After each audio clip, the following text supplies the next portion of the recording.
भाभी, उस दिन आपसे पूछूंगी कि ननद मायके क्यों आती हैं। जब देखो मुंह उठाए चली आती हैं। आप फिर इनकी सेवा में लग जाओ। अब तो इन्हें भी सोचना चाहिए। इतनी उम्र हो गई है इनकी, खुद की बहुएं भी आ गई हैं, फिर भी बार बार सेवा कराने यहाँ चली आती हैं।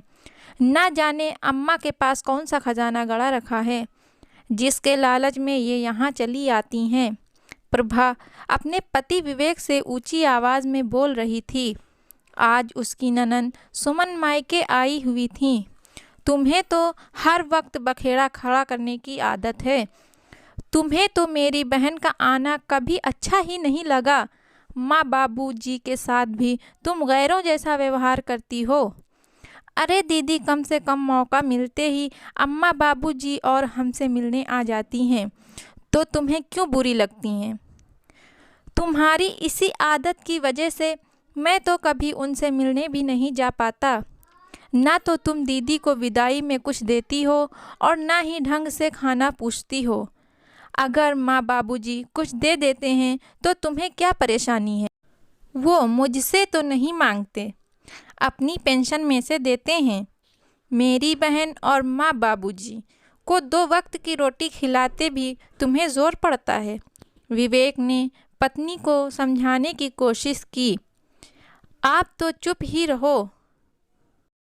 और एक बात कह देती हूँ कि मेरे बेटी की शादी में सारे नेक अपनी बेटी को ही दूंगी। मेरे से ये मत कहना कि दीदी को नेक के लिए पूछ लो। प्रभा की आवाज़ इतनी तेज़ थी कि बाहर आंगन में बैठी सुमन और उसकी माँ के कानों में साफ पड़ रही थी, या यूँ कहो कि वो जानबूझकर तेज बोल रही थी कि सास ननद सुन लें। प्रभा की आवाज़ सुनकर सुमन को गुस्सा आया। वो उठकर अंदर जाने लगी तो उसकी माँ ने उसे रोका। रहने दो बेटा, तुझे तो पता ही है कि तेरी भाभी का व्यवहार कैसा है। क्यों उसके मुंह लगना? नहीं माँ, भाभी हमेशा ही रूखा व्यवहार करती हैं। मैं आपकी वजह से चुप हो जाती हूँ, लेकिन इस बार नहीं। भाभी को एहसास होना चाहिए कि मेरा भी कुछ आत्मसम्मान है। माँ को दिलासा देकर सुमन अंदर कमरे में चली आई। बस करो भाभी, कुछ भी बोले जा रही हो। क्या आपको लगता है कि मैं आपसे निग लेने के लिए यहाँ आती हूँ? क्या मेरे पति ने कभी मेरे लिए कोई कमी रखी है जो मुझे यहाँ आकर आपके आगे हाथ फैलाने पड़ेंगे? अगर आप ऐसा सोचती हैं तो तरस आता है मुझे आपकी सोच पर। आप भी किसी की बेटी और ननंद हो। बेटियां मायके में प्यार पाने के लिए आती हैं, ना किसी अपनी सेवा कराने या कुछ लेने।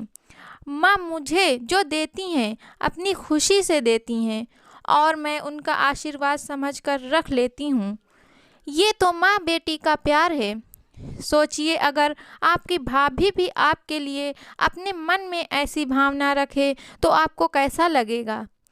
मैं अपनी भाभी को बार बार जाकर ऐसे परेशान नहीं करती और ना हो अपनी माँ से कुछ भी लेती हूँ।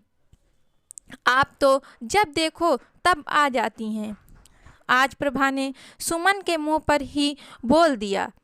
कहते हैं ना, मूर्ख लोगों के मुंह लगना खुद मूर्ख कहलवाने के समान है।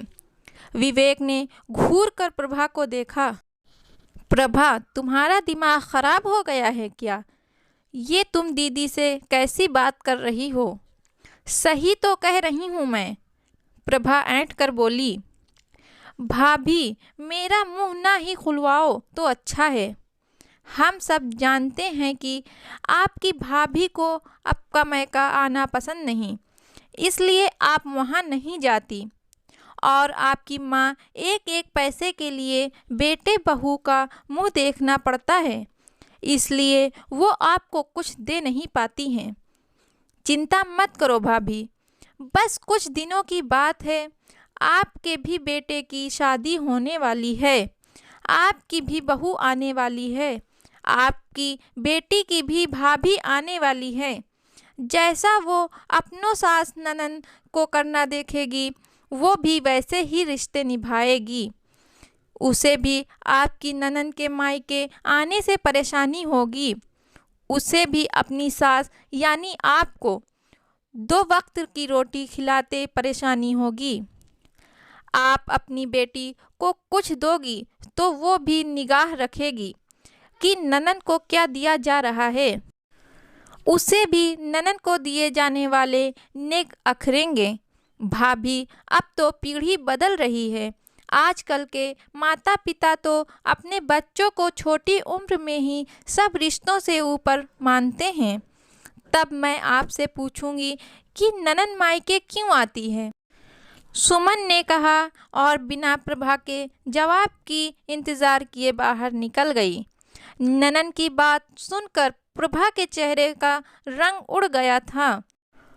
वो बाहर चारपाई पर सास की जगह खुद को बैठा देख रही थी और ननद की जगह अपनी बेटी दिखाई दे रही थी। विवेक भी उसकी तरफ गुस्से से देख रहा था। हो गई तसल्ली, अब भुगतो कैसे रिश्ते निभाते हैं। प्रभा रसोई में सास ननद और अपने लिए चाय बनाने चल दी। आज चाय के साथ पकोड़े भी बनाने की इच्छा हो रही थी। दोस्तों, आप लोगों को हमारी कहानी अच्छी लगी हो तो हमारे चैनल को सब्सक्राइब करें, लाइक करें, शेयर करें, कमेंट में बताएं कि हमारी कहानी कैसी लगी।